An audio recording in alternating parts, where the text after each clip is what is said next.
ya, terus mungkin nak salam dianggap pidato, jadi langsung Al-Fatihah. Terus nak salam dianggap pidato, mungkin dianggap kampanye malah repot. Langsung awas magis. Kulo diminta panitia untuk bikin judul. Terus judul kulo adalah keistimewaan mukjizat Al-Quran. Kersane akurat nih kulo betul kerpean. Jadi otoritatif. Karena kalau dalam pendapat ulama, kalau seorang mubalek atau seorang ulama atau siapa saja kok ngomong tanpa teks itu dia tersangka sebagai musyarek. Musyarek itu menandingi syariatnya Rasulullah SAW. Dengan pikiran-pikirannya, dengan jargon-jargonnya. Jadi itu masalah besar kalau dalam tradisi ulama karena pikirannya tidak musalsal, tidak ada silsilahnya ila Rasulillah SAW. Makanya saya meskipun banyak orang percaya ngaji di mana-mana itu bawa kitab. Satu ya tadi niat ngerpek tadi supaya saya dulu masih ingat zaman di sarang itu kalau tes itu banyak yang bawa kitab. Ketika ditanya ini namanya ngerpek, enggak Pak, mutolaah itu tanpa batas. Jadi mutolaah itu kapan saja. Yang agak kriminal itu kasus ujian nasional. Itu ada seorang guru SD. Ini kisah nyata, ingin membocorkan ujian apa? Nasional. Itu kan jelas kriminal ya. Si guru SD tadi berdalih gini, wong ujiannya mungkar nakir saja dibocorkan, apalagi ini ujian negara. Karena semua kiai itu kan mengajari kita marrobuka waman nabi. Itu kan mengecewakan mungkar nakir, artinya kan membocorkan ujian. Singkat cerita kiai tadi itu, guru tadi, kalau nggak percaya tanya Gus Bah. Akhirnya rombongan guru SD tanya ke saya, apa betul Gus ujian boleh dibocorkan? Analoginya kiai-kiai bocorkan ujiannya siapa? Mungkar nakir. Karena saya ya NKRI harga mati, saya bilang tertawa-tawa. Kalau saya jawab nggak kriminal dimarahin polisi. Kalau saya jawab kriminal, analoginya dengan mungkar nakir memang yang membocorkan itu apa? Nggak usah diteruskan, kalau saya bilang boleh nanti jadi kriminal. Dan agama ini adalah analogi itu kias. Sehingga saya di sini insya Allah serius sekali membawa makalah mukjizatnya Quran. Kenapa demikian? Memang saya merasakan dan semua yang hadir di sini pasti merasakan bahwa mukjizatnya Quran itu luar biasa. Sehingga kita satu-satunya umat yang nggak ditunggui Rasul, tapi kualitas iman kita insya Allah menyamai periode-periode sahabatnya Rasulullah SAW. Tapi syaratnya tadi ya, dengan pikiran yang sama, dengan teks yang sama, dengan rasa yang sama, dengan kejiwaan yang sama. Caranya gimana supaya sama? Kita harus terus membaca teks. Teks itu mengingatkan kita. Misalnya begini, yang dikatakan mukjizat itu kan sesuatu dahsyat yang dalam nalar manusia itu enggak mungkin terjadi. Misalnya ontanya Nabi Soleh keluar dari batu besar, itu kan satu peristiwa yang akal manusia tidak sampai. Begitu juga tongkatnya Nabi Musa membelah Laut Merah, yang akal manusia itu tidak sampai. Tapi pikiran itu menurut mazhab kita yang waras ini, saya ulang lagi, kita yang waras itu pikiran kriminal, itu salah. Saya ulang lagi ya, kita semua kan umatnya Rasulullah SAW. Semoga benar-benar umatnya Nabi, bukan Islam yang kumat. Karena orang Islam itu pilihannya hanya dua, kalau nggak bersatu semat Islam ya Islam yang kumat. Kumat itu agak gitu, namanya kumat dalam bahasa Jawa. Begini, saya ulang lagi ya. Yang dikatakan mukjizat itu amrun khariqun lil adat, sesuatu yang luar biasa. Kemudian dalam tanda kutip yang manusia itu tidak mampu, sehingga itu dikatakan mukjizat. Seperti tongkatnya Nabi Musa dan untanya Nabi Nuh yang keluar dari batu apa? Besar. Kalau kalian ingin jadi wali, pikiran seperti itu udah akan jadi wali. Gagal itu di KPU gagal. Jadi nggak usah sampai MK, di KPU sudah gagal. Kenapa demikian? Pertanyaannya begini. Memangnya sesuatu yang wajar kita lihat keseharian itu dalam kemampuan manusia? Saya ulang lagi, memangnya sesuatu yang biasa saja, yang normal saja itu dalam kemampuan Manusia enggak juga kan? Manusia bisa enggak bikin unta? Yang wajar saja, yang lewat indukan. Bisa enggak? Enggak kan? Manusia bisa bikin laut enggak? Enggak kan? Jadi kalau mukjizat itu dengan definisi sesuatu yang manusia tidak mampu, memangnya keseharian alam ini manusia mampu? Enggak juga kan? Nah, karena agama Islam dengan logika itu, Rasulullah SAW menolak mukjizat yang seperti itu. Ya menolak mukjizat yang seperti itu. Makanya saya bilang pikiran pertama tadi itu kriminal, karena itu ditolak oleh Rasulullah SAW. Karena ya itu tadi, kalau itu dituruti, lama-lama kita tidak tahu kedahsyatan ciptaan Allah keseharian. Makanya ketika Rasulullah diminta laula utiya mislama utiya Musa, ya Muhammad itu punya mukjizat kayak tongkat Nabi Musa. Kasolihin Nuh, kasolihi soleh. Apa karena koti apa? Soleh. Sebagaimana untanya Nabi Soleh. Apa jawabnya Allah? Wa ma min dabatin fil ardi wala ta'iri yatiru bi janahihi illa umamun amsalukum. Bagian dijawab inna fi khalqis samawati wal ardi wa ikhtilafil laili wan nahar sampai saat terusnya wa tasrifir riyah saat terusnya la ayatil liqaumi yaqilun. Karena logika yang terbangun begini. Dan ini saya ulang lagi, ini syarat utama jadi wali. Ini masih satu poin. Nanti ACC-nya nunggu ketua-ketuanya. Tapi kamu jangan bayangkan wali itu kayak Sunan Kudus tunda. Jadi kalau kamu jadi wali itu maknanya kullu mukminin waliyullah itu diikhyakan banyak. Setiap mukmin itu walinya Allah. Tapi maknanya gini, waliyullah itu wong sing disakeni Allah itu. Jadi enggak usah dimaknani kekasih Allah. Ya. Jadi karena dalam bahasa Arab itu waliyul yatim adalah orang yang kasihan sama anak yatim sehingga diurus segala keperluannya. Perempuan yang perawan punya bapak namanya apa? Wali. Artinya si bapak sayang sama putrinya disebut apa?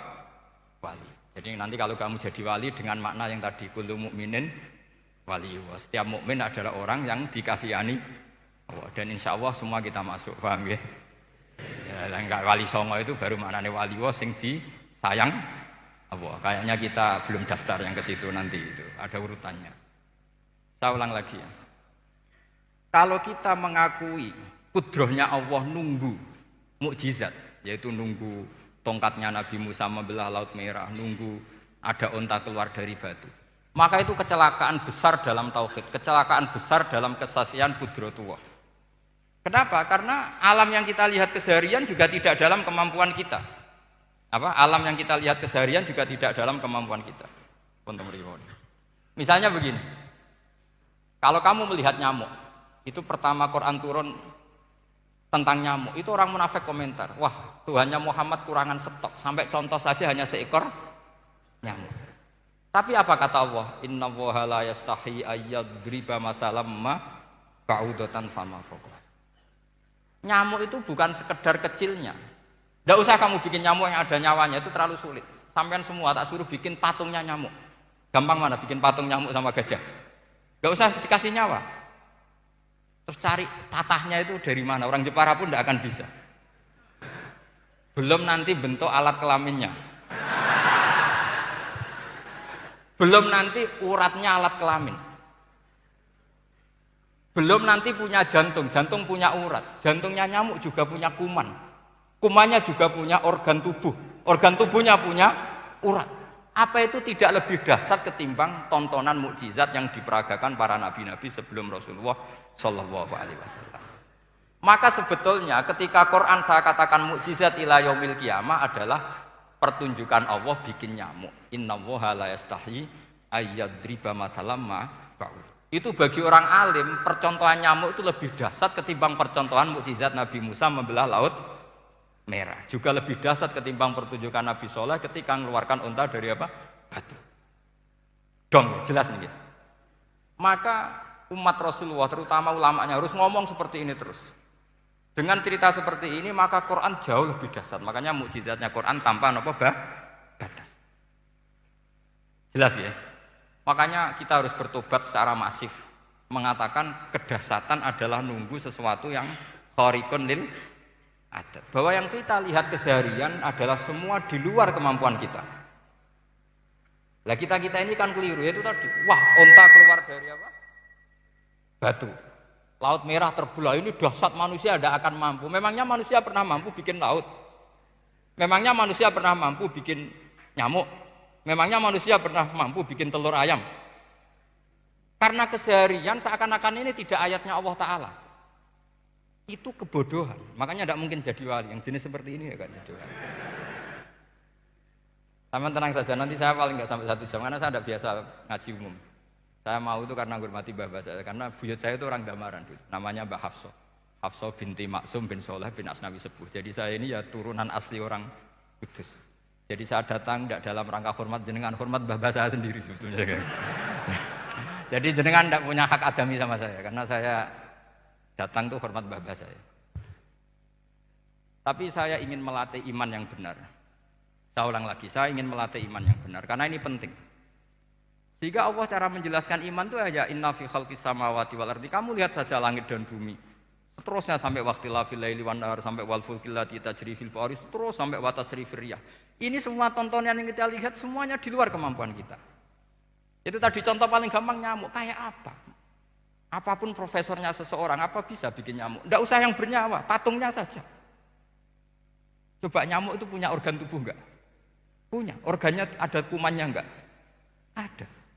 Alat kelaminnya ada bolongannya enggak kira-kira? Ada. Kayak apa sulitnya?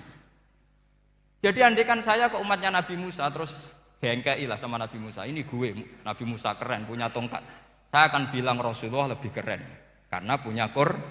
Anda di sini makna kenapa mukjizatnya Quran dikatakan afdolul mukjizat, mukjizat paling keren, paling hebat. Karena menjadikan manusia punya nalar yang lebih objektif. Artinya lebih objektif, kenapa kita hanya kagum dengan sesuatu yang dasar? Dengan alasan kita tidak mampu. Memangnya dengan hal-hal yang keseharian kita mampu? Tidak juga kan? Jelas ya? Mohon bener nih ya? Mohon bener di mana ini?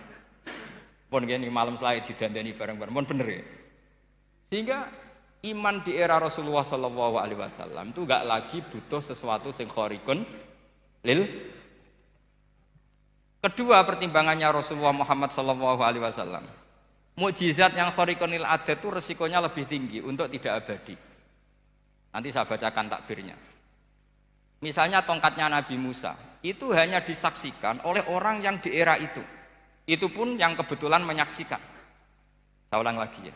Resiko mukjizat mahsusah istilahnya, mukjizat yang bisa dilihat dengan indera, itu resikonya hanya dilihat orang yang di saat itu menyaksikan. Gimana?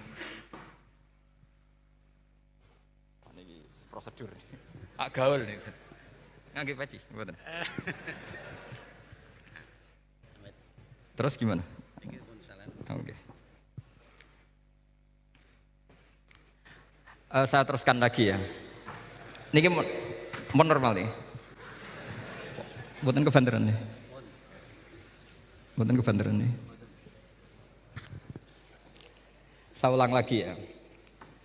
Jadi yang dikatakan mukjizat itu seringnya kan dikasih definisi satu pertunjukan yang di luar kemampuan manusia. Sehingga tongkat Nabi Musa membelah Laut Merah disebut apa? Mukjizat. Ontanya Nabi Soleh keluar dari batu disebut apa? Terus lucunya disebut alasannya karena manusia tidak mampu. Memangnya manusia mampu bikin onta normal yang lewat indukan? Mampu enggak? Enggak. Artinya umatnya Rasulullah lebih sering melihat kekuatan Allah Subhanahu wa ta'ala kulla waqtin wa hinin, setiap saat. Karena cara berpikir sudah dibenahi Al-Qur'anul Karim. Paham ya? Maka untuk jadi wali umatnya Nabi itu lebih mungkin karena melihat kedahsyatan Allah setiap saat. Tidak usah nunggu sesuatu yang super kayak apa? Kan filakil bahri, sebagaimana laut terbelah oleh tongkatnya Nabi siapa? Musa. Terus ketiga, kalau logika mukjizat gini itu terus menerus seperti yang dialami Nabi Musa, resikonya adalah umat selalu menuntut hal yang aneh-aneh dan melupakan hal yang pokok. Itu lebih bahaya lagi. Misalnya begini contoh gampang. Kita ini hidup di bumi setelah sampean belajar ilmu falak atau astronomi atau belajar geologi. Planet yang sebesar ini apa? Semuanya itu sudah maha dahsyat. Gara-gara kita berpikir butuh kejadian yang aneh. Ya gara-gara ingin kejadian yang aneh. Mungkin lama-lama Anda ingin cari model hewan yang kepalanya itu di pantat. baru percaya kudrohnya Allah. Lama-lama kamu jadi dukun, seneng ular yang berkepala manusia, itu baru dasar. Nanti menjadi klinik. Makanya kritiknya ulama, mukjizat itu tidak perlu dituruti. Karena kalau dituruti itu bahaya bagi kelangsungan kenormalan kita. Makanya kata Abdul Hamid Khan, termasuk kitab yang saya kagumi, kata beliau begini, yang menjadikan orang kafir adalah dia nganggep kudrohnya Allah Ta'ala itu bergantung sesuatu yang dasar. Dia nggak sadar bahwa keseharian dalam hidupnya semuanya pertunjukan kudrohnya Allah Subhanahu wa Ta'ala. Kayak tadi, saya contohkan nyamuk tadi. Inna woha la yastahi ayyadriba masalam ma. Terusannya ba'udotan fama fokwa. Kayak apa susahnya bikin nyamuk? Sudah kecil, punya alat kelamin, punya organ, punya urat. Lalu dalam tubuhnya juga ada kuman, kumannya juga berorgan. Kebayang nggak Anda bikin seperti itu? Enggak. Dasar mana dengan tongkatnya Nabi Musa? Sama-sama berstatus kita tidak mampu sama sekali. Dasar mana? Sama kan? Nah, itu yang diinginkan Rasulullah Shallallahu Alaihi Wasallam, dan Al-Quran menggiring kita cara berpikir begitu terus. Sehingga Quran cukup menghentikan wa ma min dabbatin fil ardi wala ta'iri yatiru bi janahaihi illa umamun amsalukum. Sebetulnya burung yang setiap hari terbang, yang setiap hari lewat Anda, itu semuanya bukti kekuasaan Allah Subhanahu wa Ta'ala. Tidak usah nunggu kejadian-kejadian super dahsyat. Terus keempat, korbannya para kiai, termasuk saya. Jadi nanti kalau saya tidak bisa haji terbang, wah tidak kiai, tidak bisa terbang. Tidak bisa kayak Harry N. Potter misalnya gitu, tidak bisa kayak Harry. Jadi nanti kiai juga dituntut gitu, bisa terbang kayak Aladin. Jadi nanti repot. Semua kebenaran agama bergantung pimpinannya ini punya kedasatan itu. Akhirnya celakanya apa? Ada orang yang pura-pura dasar tapi penipu, kayak kasusnya Dimas Kanjeng. Oh nggih. Mboten apa-apa, sing penting ini lancar mon. Nggih.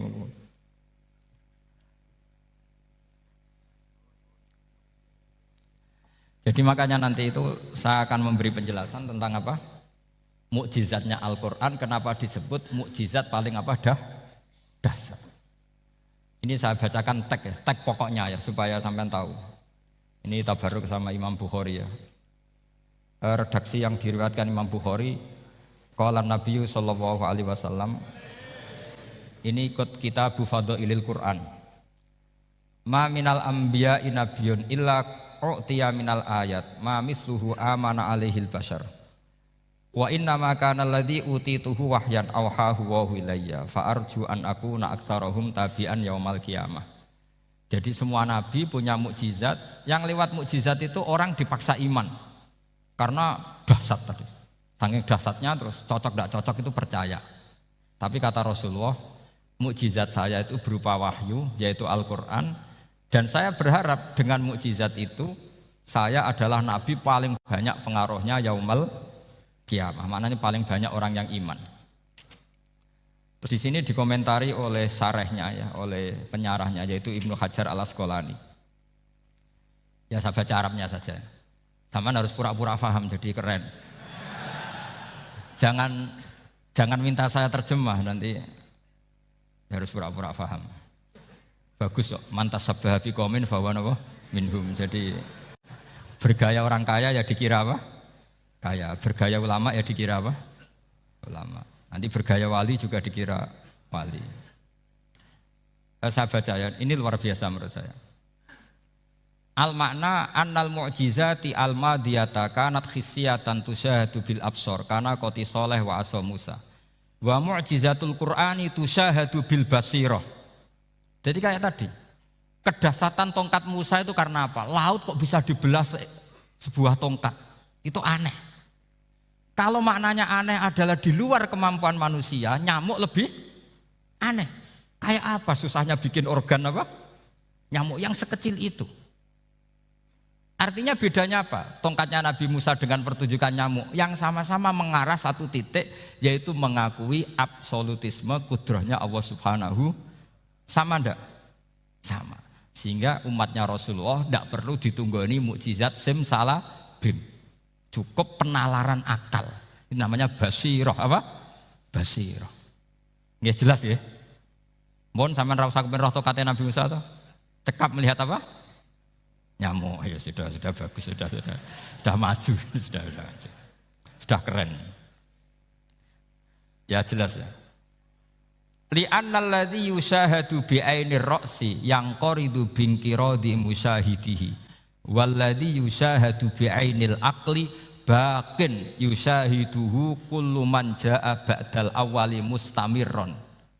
Sesuatu yang dipertontonkan lewat sesuatu yang fisik kayak tongkat Nabi Musa, itu yang percaya langsung tentu yang melihat. Setelah itu ada yang percaya, ada yang enggak. Bisa saja itu hoax, bisa saja macam-macam. Tentu yang enggak percaya tentu salah, ya kita sepakat. Tapi tetap saja yang enggak menyaksikan itu bisa saja enggak percaya. Paham ya? Tapi logika kedahsyatan nyamuk, siapapun yang punya nalar percaya. Artinya giringan Al-Quran untuk melihat mukjizat itu kedahsyatan Allah bikin nyamuk itu abadi ila yaumil kiamah. Dan siapapun yang waras akan ikrar dan tetap menyaksikan. Karena insya Allah ada nyamuk terus ila yaumil kiamah. Itu kan teman tidur kita, paham? Makanya kamu kompromi dengan nyamuk. Sekali-kali jangan dicaplek. Ini ayatnya Allah. Ya bila perlu dicium, dielus-elus gitu. Karena saya yakin yang hadir di sini andekan melihat tongkatnya Nabi Musa kira-kira dilus-lus enggak? Kira-kira? Andekan loh, kamu punya kesempatan melihat tongkatnya Nabi Musa, gimana? Dilus-elus, dikai mori, dikai kembang 7 taman, ya gitu. Tapi kenapa nyamuk enggak kamu begitukan? Toh sama-sama ini ayatnya Allah yang luar biasa. Makanya ini ngaji di sini saya ulang lagi, sama ndak perlu merasa punya hak adami sama saya, karena saya memang buyut saya kandung itu orang Gamaran, namanya Mbah Hafsah. Hafsah itu binti Maksum bin Soleh bin Asnawi Sepuh. Jadi saya ini termasuk turunan beliau yang keluar dari Kudus di Rembang. Karena mbah saya kandung itu sepupunya Mbah Sahal, ya sama Mbah Sahal, ibunya Badiah. Badiah ya putrinya Mbah Hafsah ini. Kalau ibu saya namanya Sofiyah, ya putrinya Mbah Hafsah ini. Jadi kenapa saya cerita ini, ya memang Quran sudah terang-terangan ngendikan dzurriyatam ba'duhan apa mimbat. Jadi kekuatan dzurriyah itu luar biasa. Jadi kita menjaga harkat dan martabat para leluhur supaya ilmu ini terjaga. Jangan marisi gayane tok, bae alim terus putune pedita-pediti gak alim terus gak keren, menurut saya itu malu itu. Jadi marisi itu ya kalau putunya orang alim ya alimnya, jangan marisi mulyane. Nggak orang alim terus mulya tok gelem dicucup, itu gak keren menurut saya. Niru alimnya dulu baru sama-sama dicucup, itu baru betul, paham ya? Jadi ada aturannya lah. Saya teruskan. Sehingga Quran kalau menggiring mukjizat, ketika Rasulullah SAW dituntut kafir Mekah, kita tahu kan mereka nuntut apa misalnya? Lan nu'mina laka hatta tafjura lana minal ardi napa yam bu'a au takuna laka jannatum min nakhili wa inabin fatufajjiral anhara khilalaha napa tafsira au tusqitas samaa kama za'amta alaina kisafan au ta'tiya billahi wal malaikati qabila au yakuna laka baitum min zuhrufin au tarqa sama. Masih mereka bilang gini, walan nu'mina liruqiyika hatta tunzila alaina kitaban naqra'u. Mereka nuntut tuh, Muhammad saya percaya kamu Rasul, tapi syaratnya Mekah yang tandus sulap, jadi kota yang subur makmur, menjadi jannat subur makmur. Atau begini saja Muhammad, kalau kamu gelo sama saya mangkel karena kita ada iman, turunkan saja azab, kisafam minas sama, turunkan saja azab. Atau begini Muhammad, kamu kan bilang utusan Allah, kamu datang saja bersama Allah digandeng gitu, digandeng, terus sama Allah diangkat tangan kamu, dimaklumatkan kalau kamu Rasulnya. Au ta'tiya billahi wal malaikati qabila. Karena mereka dengan logika yang salah. Yang dikatakan mukjizat itu sesuatu yang seperti itu. Artinya kalau kamu berpikir mukjizat yang seperti itu, berarti Anda turunan kafir Quraisy. Anda turunan apa? Kafir Quraisy. Maka enggak boleh berpikir mukjizat seperti itu. Nyatanya Allah cukup menjawab dengan ayat wa ma min dabbatin fil ardi wala ta'iri yatiru bi janahihi illa umamun amsalukum. Dijawab lagi inna fi khalqis samawati wal ardi waqtilafil laili wan nahar wal fulkil lati tajri fil bahr sak teruse la ayatil liqaumi yakin. Semudah itu kita iman kedahsyatan kudratnya Allah. Cukup melihat kerbau. Kok bisa ya jaga populasinya? Padahal tidak pernah dia seminar cara jaga populasi. Nyatanya tetap terjaga. Tanpa lamaran ya bisa jaga keturunannya. Tanpa sesar ya anaknya lancar. Tanpa sesar kan? Artinya mereka bisa. Karena di sini ada kudratullah. Ada apa? Ada kudratullah. Nah, kalau iman seperti itu Anda baru betul. Yaitu yang disebut Allah ya tanazzalul amru bainahunna lita'lamu annallaha ala kulli syai'in qadir wa annallaha qad ahata bi kulli syai'in ilma. Semua urusan di alam raya ini hanya Allah ingin mempertontonkan bahwa saya kuasa. Jadi tidak perlu nunggu yang aneh-aneh. Sehingga andaikan saya ketemu Nabi Musa dan ketemu Rasulullah Muhammad SAW, pasti saya milih Nabi Muhammad sebagai ketua.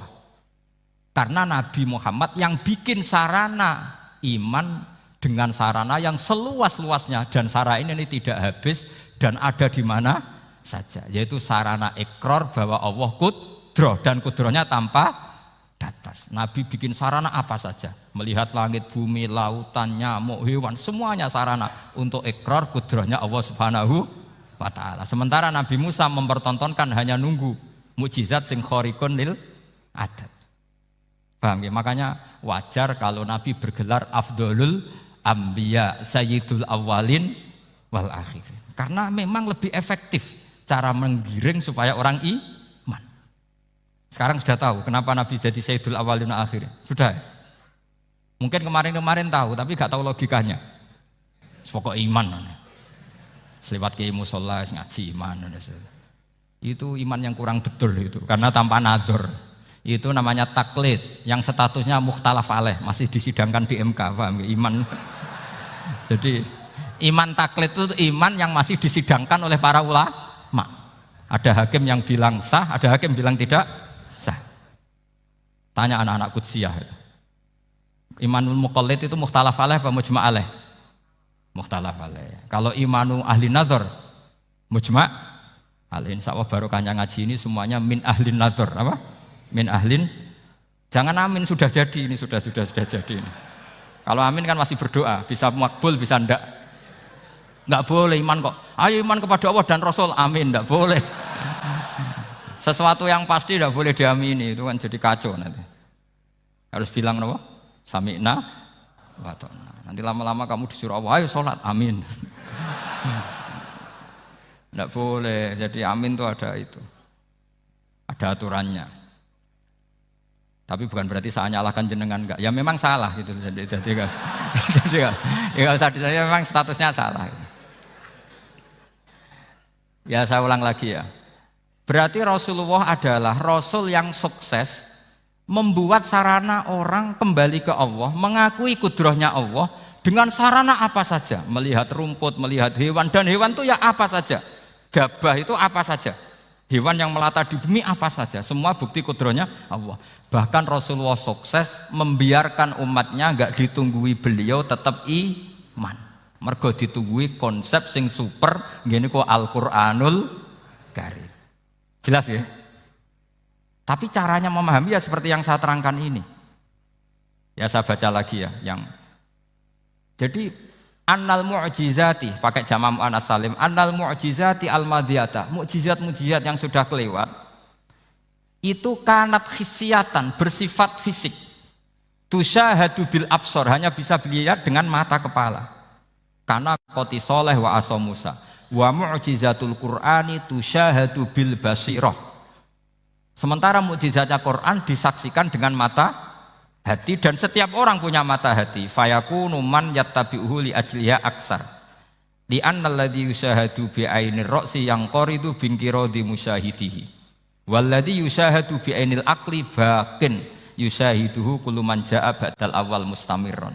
Sesuatu yang dilihat dengan mata kepala Setelah para saksi ini meninggal, maka setelahnya mencari-cari, bisa percaya, bisa enggak. Tapi mukjizat yang disaksikan mata hati, siapapun percaya dan sampai ila yaumil kiamah. Dan tentu Quran lebih unggul dalam hal ini. Dan insya Allah kita semua adalah ahli Quran. Yaitu harus punya kesimpulan falam mata bayyana lahu qala a'lamu annallaha ala kulli syai'in qadir. Sebagian ayat wa li ta'lamu annallaha ala kulli syai'in qadir wa annallaha qad ahata bi kulli syai'in ilma. Itu kenapa mukjizat Al-Qur'an dasar. Itu yang gampang-gampang ya, melihat nyamuk, unta, kerbau itu yang gampang. Anda tak naikkan kelas sedikit menjadi agak ilmiah. Misalnya begini, kamu ahli falak. Misalnya kamu ahli falak. Misalnya kayak Batu Rehan ya. Itu pasti tahu kalau matahari dan rembulan dibikin Allah itu asyamsu wal qamaru bihusban. Bahwa matahari dan rembulan dibikin ini untuk hisab. Walladzi ja'ala syamsa diya'a wal qamara nuran wa qaddarahu manazila li ta'lamu 'adadas sinina wal hisab. Sehingga ketika ternyata betul Samsiyah bisa dihitung menjadi tahun Samsiyah yang oleh bahasa milenial disebut Masihiyah. Sayyidina Umar agak tersinggung. Sebetulnya yang namanya hisab itu tidak ada hubungannya dengan Masehi dan Hijriyah, itu tidak ada. Semua berdasar matahari atau apa? Rembulan. Lah sialnya yang Samsiyah ini oleh bahasa internasional disebut apa? Masihiyah. Makanya Sayyidina Umar marah terus bilang, ya sudah kalau gitu Qamariyah bikin apa? Hijriyah. Jadi itu sebenarnya nama politik. Sebetulnya kalau objektif yang jadi ukuran ya Samsiyah sama Qamariyah. Berhubung ini sudah diambil tetangga, partai sebelah, akhirnya ya kira-kira gitu loh. Jadi kira-kira seperti itu. Akhirnya kita namanya apa? Hijriyah, apa Samsiyah sama apa? Hijriyah. Sebetulnya yang asli ya Samsiyah, Qamariyah. Tapi nggak apa-apa lah. Dunia itu mesti ada politiknya. Lah yang repot orang-orang fanatik hukum pakai bahasa nasional, itu repot. Jadi misalnya kematian Yesus Kristus, itu mesti Batu Rehan kan nggak percaya. Akhirnya ditambahi kematian Sibeh. Karena kalau bilang iya kan percaya. Makanya ditambahi apa? Sibeh. Karena menurut orang Islam berkeyakinan Nabi Isa itu nggak terbunuh, maka ditambahi apa? Sibeh. Saya dulu pernah usul, karena beliau itu kalau manggil bahasa itu bude, jadi saya pernah sowan usul. Mbak ditulis gini saja, Mbak. Kematian Yesus dalam kurung katanya. Tapi mungkin terlalu vulgar ya, jadi akhirnya dibikin apa? Sibeh ya? Di kalender Kudus kan apa? Sibeh ya, ditambahi Sibeh. Ya nggak apa-apa lah, yang penting keyakinannya masih benar gitu. Jadi masih benar. Kalau usulan saya terlalu ekstrim, masa dikasih apa? Katanya. Ya karena memang begitu kan, kita berkeyakinan Nabi Isa itu nggak terbunuh. Wa ma qataluhu wa ma sholabuhu walakin syubbiha lahu. Jadi ini saya teruskan, ini paling masih seberapa jam ini. Kalau kelamaan sampai dolim itu ganggu kiai lama-lama gitu. Saya tadi sudah bilang sama panitia, orang Indonesia itu gak sopan. Kalau suka kiai itu didatangkan, itu agak masalah sebetulnya. Dalam etika itu masalah. Kalau seneng kiai ya sowan ngaji, jangan sowan di dalam, itu ganggu ya, sowan ngaji saja. Dulu Imam Malik itu anaknya raja itu, Imam Malik itu seangkatan dengan Harun Ar-Rasyid. Makanya jangan berharap kalau saya gampang diundang. Bukan karena saya sombong, memang etikanya seperti itu. Jadi Imam Malik diminta datang ke istana untuk ngajar anak-anaknya Harun apa? Ar-Rasyid. Masyhur Imam Malik tersinggung terus kata bang, al ilmu yu'ta la ya'ti. Ilmu itu disowani bukan sowan. Akhirnya Harun Ar-Rasyid minta anak-anaknya datang ngaji ke Imam Malik. Itu anak presiden. Imam Malik berani, al ilmu yu'ta la ya'ti. Tapi kalian beruntung karena saya hormat sama mbah-mbah saya di sini. Wong makom buyut saya itu ya berarti apa ya? Selatannya makamnya Sayyid Ja'far Shadiq itu di situ kan ada makamnya Mbah Soleh, Mbah Maksum, itu mbah-mbah saya. Nah, makanya dulu saya ngaji di sini lama di Damaran itu. Maksudnya lama itu ya mungkin setahun. Karena saya memang mulai kecil di Sarang, sampai sekarang saya masih ngajar di Sarang. Tapi dulu cukup ya, karena saya kesini sudah hafal Quran, jadi hanya setor setiap hari satu juz, jadi cepat lah. Saya tidak punya masalah ingatan, alhamdulillah, jadi cepat hafal. Saya terangkan lagi ya, ini penting ya, masalah mukjizatnya Quran. Selama ini orang tuh mau bilang tok, mukjizatnya Quran itu dahsyat, tapi nggak bisa menerangkan. Itu masalah. Makanya kita harus bisa menerangkan mukjizatnya Quran dahsyat itu apanya. Yaitu tadi, tongkatnya Nabi Musa hanya disaksikan oleh orang yang di era itu. Toh tujuannya mukjizat adalah diakui kemudian orang menjadi iman. Lalu Rasulullah SAW beliau sudah intaqala ila rafiqil a'la. Tapi konsepnya Quran menjadikan orang yang enggak ditunggui beliau tetap iman ila yaumil kiamah. Itu yang maksud fa'arju an akuna aktsarahum tabi'an yaumal kiamah. Mukjizat saya itu cukup Quran kata Nabi, dan dengan mukjizat itu orang akan iman ila yaumil kiamah. Caranya seperti ini. Karena tadi sedahsyat-dahsyatnya mukjizat, tujuan utama orang terdikte supaya ikrar ngakui kudrohnya Allah. Lah ngono kok ngenteni tongkat sakti lah opo, cukup deloknya mau. Paham ya? Jelas ya? Alhamdulillah mau naik kelas ini sudah benar ini sudah benar. Terus kedua begini, kedahsyatan Quran lagi. Quran itu bisa merunut, mentartibkan logika. Bahkan logika ini logika yang universal. Siapa saja merasakan logika itu. Misalnya begini. Dulu orang kafir itu punya Tuhan banyak. Tentu yang dipertuhankan yang mana? Yang dipertuhankan itu banyak. Karena pikiran mereka urusan banyak, problem banyak, ya Tuhannya harus banyak. Ada BPKB 3D kan, istri cerewet macam-macam lah itu kan. Problemnya banyak, maka Tuhannya harus banyak. Karena Tuhan itu maknanya penyelesai masalah.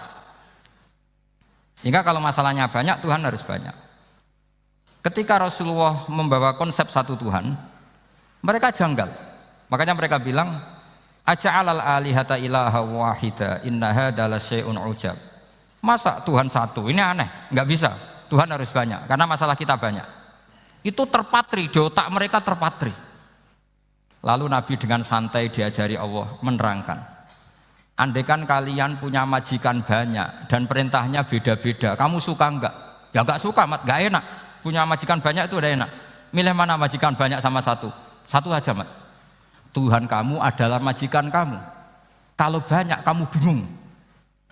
Ya, Mat, satu aja, Mat. Itu segampang itu. Jadi menggiring, Tuhan itu kan bos kita, tuan kita. Kalau banyak berarti yang memerintah kita banyak, dan bisa konflik bos-bos kita ini karena berebut anak buah tadi. Akhirnya mereka, kalau kamu punya majikan banyak dan perintahnya beda-beda, semuanya minta dilayani, kamu pusing enggak? Ya pusing, Mat. Minta mana? Majikan banyak sama satu? Satu saja, Muhammad.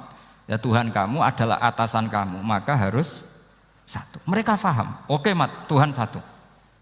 Itu yang dimaksud dorobawaw matalar rojulan fihi syuraka umutasyakisuna wa rojulan salamal lirojul hal yastawiyani masalah. Langsung alhamdulillah. Karena mereka yang paling bodoh pun paham dengan logika itu, paham.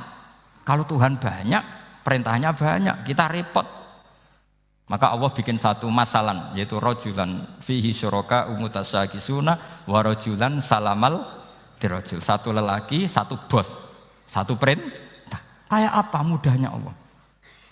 Kemudian mereka tetap menuhankan Lata, Hubal, dan Uzza. Karena mereka dipertuhankan. Sebenarnya enggak pernah Tuhan, tapi dipertuhankan. Allah memberi contoh itu sederhana sekali. Wa daraballahu mathalar rajulaini ahaduhuma abkam la yaqdiru ala syai'in wa huwa kallun ala maulah aina ma yuwajjihu la ya'ti bi khair hal yastawi huwa may ya'muru bil adl. Kata Rasulullah, Lata itu menurut kamu apa? Ya Tuhan kami. Muhammad. Hubal ya Tuhan kami. Uzzah ya Tuhan kami. Lalu kalau mereka kotor ya saya mandikan. Kalau hidungnya coplok ya saya tata.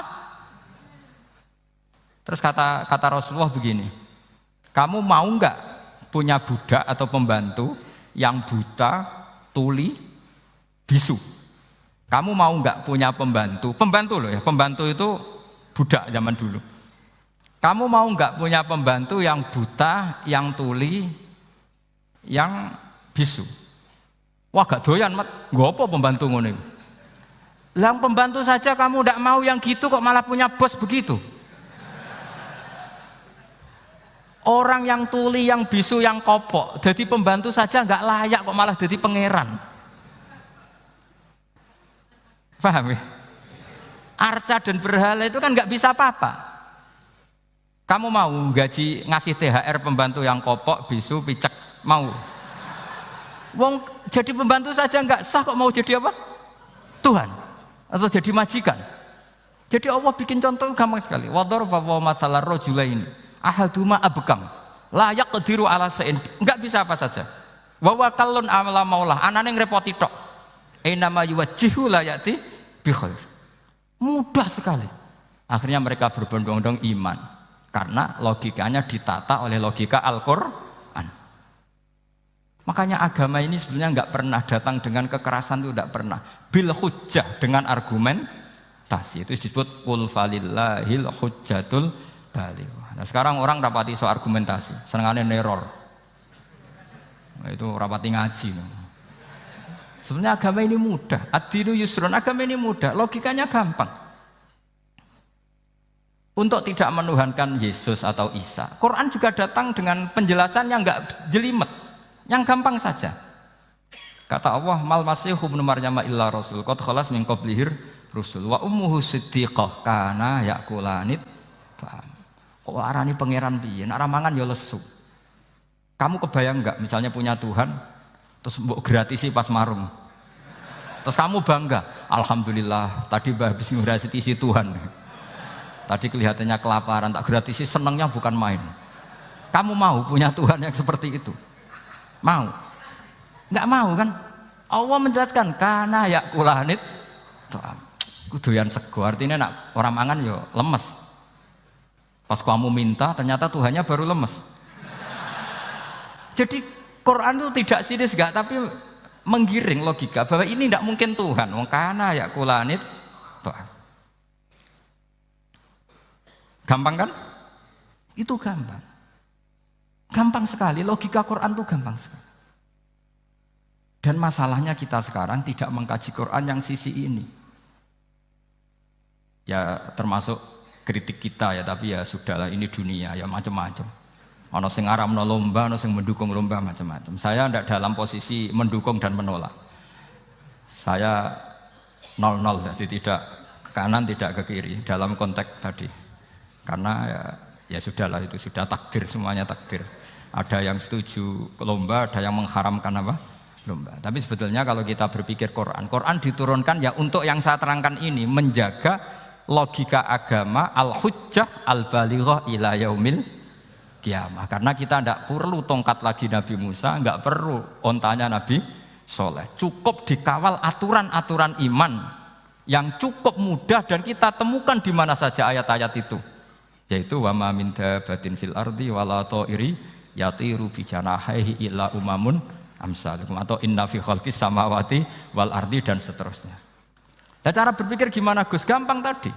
Kalau tongkat Nabi Musa membelah laut adalah hal yang kita tidak mampu, memangnya kita mampu bikin langit bumi? Tidak mampu kan? Berarti ini sudah cukup menjadi ayat kekuasaannya Allah. Jelas kan? Maka mukjizat Quran ini mengawal umatnya Rasulullah SAW ila yaumil kiamah dengan logika seperti itu. Saya ulang lagi, dengan logika seperti itu. Maka ulama enggak boleh berhenti seperti saya ngomong terus seperti ini. Makanya ngendikane Allah, lam yakunil ladzina kafaru min ahlil kitabi wal musyrikina munfakina hatta ta'tiyahumul bayyinah. Bayyinah itu apa? Rasulun minallah yatlu suhufam mutahharah. Orang kafir semuanya, kata Allah, baik berkategori kafir musyrik maupun kafir ahli kitab, itu tidak akan tercerabut dari akar kesalahan mereka, dari cara berpikir mereka, hatta ta'tiyahumul bayyinah, sehingga datang satu kejelasan yang jelas welo-welo. Itu apa? Rasulun minallah yatslu suhufam mutahhar, yaitu rasulnya Allah yang membaca sahifah-sahifah suci, maknanya Al-Qur'an. Untuk menafikan ketuhanan berhala, ketuhanan Yesus, kita cukup dengan konsep Quran. Kayak tadi kana yakulanit, termasuk untuk menafikan Tuhan balita, paham ya? Tuhan apa? Fir'aun. Ini contoh terakhir, sampean siap-siap saja selesai. Karena saya memang mau selesai ini, bukan guyon, memang mau selesai. Karena menurut saya mukjizatnya Quran itu jelas. Jadi diterangkan seperempat jam ya jelas, 10 menit ya jelas. Kalau kamu butuh lama, berarti kamu menyaksikan kejelasan Al-Quran. Dan itu kriminal besar itu. Kalau nggak boleh dibahasakan murtad besar ya kriminal apa besar. Nggak guyon, betul itu. Saya tadi mau nyontohkan apa tadi? Tuhan balita ya. Fir'aun itu berdebat sama Nabi Musa. Singkat debat begini. Kalau nggak salah di J19, kalau nggak salah di surat Syu'ara. Dicari sendirilah. Pertama ditanya gini, Musa kamu kesini ada apa? Ya bawa konsep Tuhan. Yang jelas itu tidak kamu. Ya. Lalu Tuhan kamu siapa? Rabbus samawati wal ardi, yang menuhani langit dan bumi. Si Fir'aun masih berkelit. Begini, soal yang di bumi, saya jalan-jalan kemana-mana, setahu saya yang jadi Tuhan saya. Ma'alim tulakum min ilahin apa? Ghairi, di mana-mana yang dituhankan saya. Soal kemungkinan di langit begini, tunggu saya. Terus di Haman dipanggil. Ya Haman ibnili sorqal ali abluhul asbab as-samawati fa'attali'a ila ilahi Musa. Haman, bikinkan saya piramida yang tinggi. Saya mau lihat Tuhannya Musa, apa betul ada? Padahal andaikan terjadi piramida kan Tuhan pun nggak bisa dilihat. Wong sampean yang wali saja tidak bisa melihat. Wali tadi yang sing disakeni Allah tadi itu aja nggak bisa melihat. Apalagi Fir'aun. Akhirnya Nabi Musa sadar bahwa logika itu tidak masuk ke Fir'aun, tidak masuk. Padahal ada pengawalnya banyak. Dan karena semua Nabi fatona itu ibarat mobil ganti gigi, ganti argumentasi. Gini saja, yang menuhani leluhur kamu, mbah-mbah kamu, itu sontak kaget Fir'aun. Pengawalnya ya kaget. Oh iya, kalau Fir'aun ini Tuhan, mbah-mbahnya tanpa Tuhan. Kan Tuhannya datang terlambat. Berarti mbah-mbahnya dulu itu tanpa Tuhan, karena ini ada Tuhan balita itu ada itu. Akhirnya hampir separuh, mungkin hampir semua pengawalnya Fir'aun itu iman semua. Meskipun yaktumu imanahu, ini yang diceritakan Quran, wa qala rajulun mu'minun min ali fir'auna yaktumu iman. Karena runtuh, semua logika Fir'aun sebagai Tuhan itu runtuh. Hanya dengan logika, kalau kamu Tuhan, lalu mbah kamu Tuhannya siapa? Fir'aun mangkel. Wah bahaya logika Musa, tangkap Musa, udah gak debat lagi. Kayak apa mudahnya logika Quran untuk menafikan ketidaktuhanan Fir'aun. Yaitu mengatakan Rabbukum wa Rabbu abaikumul awwali. Karena dikatakan Tuhan langit, Fir'aun masih berkelit. Nanti dulu saya mau bikin piramida, mau saya lihat ada enggak Tuhan kamu. Nabi Musa langsung ganti gigi, yang nuhani mbah-mbah kamu. Orang kan berpikir, ini kalau Tuhan betul, lalu orang-orang dulu Tuhannya siapa? Kan Tuhannya datang terlambat. Nah itu lagi-lagi, dan kita baca Quran itu ila yaumil kiamah. Makanya tidak ada umatnya Rasulullah SAW kemudian imannya itu ada syak, nggak ada sama sekali. Karena dzalikal kitabu la raiba fihi mir rabbil alamin. Ya, mohon cekap ya. Mumpun gampang nih. Masalah sama kalau masalah. Jadi karena kebenaran Quran itu adhar wa adhar, sangat jelas. Sehingga nggak perlu butuh orasinya saya. Sebenarnya nggak perlu. Saya yakin, sampean sebelum saya terangkan ya sudah iman, sudah betul. Ini kan akal-akalan saja saya dimanfaatkan. Ya. Karena ya menurut saya itu ya sudah adharu min samsi dhahira kalau dalam bahasa Arab. Kebenaran sejati itu lebih jelas ketimbang matahari di siang hari. Karena ya tadi logika. Ya saya tambah satu contoh lagi, semoga ini selesai betul. Kemudian Quran misalnya gini, sampean tak bedai. Kamu bisa melihat itu karena apa? Ini misalnya apa? Kertas yang saya bawa ini kan kuning. Kamu bisa melihat itu karena apa? Mata kan? Nah itu masalah. Karena melihat kamu dengan mata, sekali ini tak tutupi, kamu tidak tahu. Atau kamu jauh menjadi tidak tahu. Karena mata bisa terhalangi oleh jauh atau tertutupi. Beda dengan Allah. Allah itu kalau merumuskan tahu itu bukan karena melihat, karena menciptakan. Makanya Allah bilang, ala ya'lamu man khalaqa. Apakah tidak tahu orang yang membuat? Misalnya ini, kertas ini kuning. Sama saya tak tutup begini. Kemudian kitab ini tak tinggal, saya datang ke Jakarta. Saya tetap tahu enggak kalau dalam ini ada kertas kuning? Tahu, karena saya yang menciptakan. Paham ya? Kamu bangun satu bangunan, di dalamnya ada besi ukuran sekian. Di situ kamu menyimpan emas setengah kilo. Setelah kamu pergi kemana-mana masih tahu enggak? Tahu, karena kamu yang menciptakan. Sehingga ketika kita janggal, masa Allah pirsa semua alam ini? Logikanya gampang, masa yang bikin tidak tahu. Makanya Allah bilang ala ya'lamu man khalaqa. Paham ya? Jadi gampang sekali. Mukjizatnya Quran itu gampang sekali. Nek ora kebangetan gitu. Ampun nggih, Al-Fatihah. A'udzubillahi minasyaitonir rajim. Bismillahirrahmanirrahim. Alhamdulillahirabbil alamin arrahmanir rahim. Iyyaka na'budu wa iyyaka nasta'in. Ihdinas siratal mustaqim. Shiratal ladzina an'amta 'alaihim ghairil maghdubi 'alaihim waladdallin.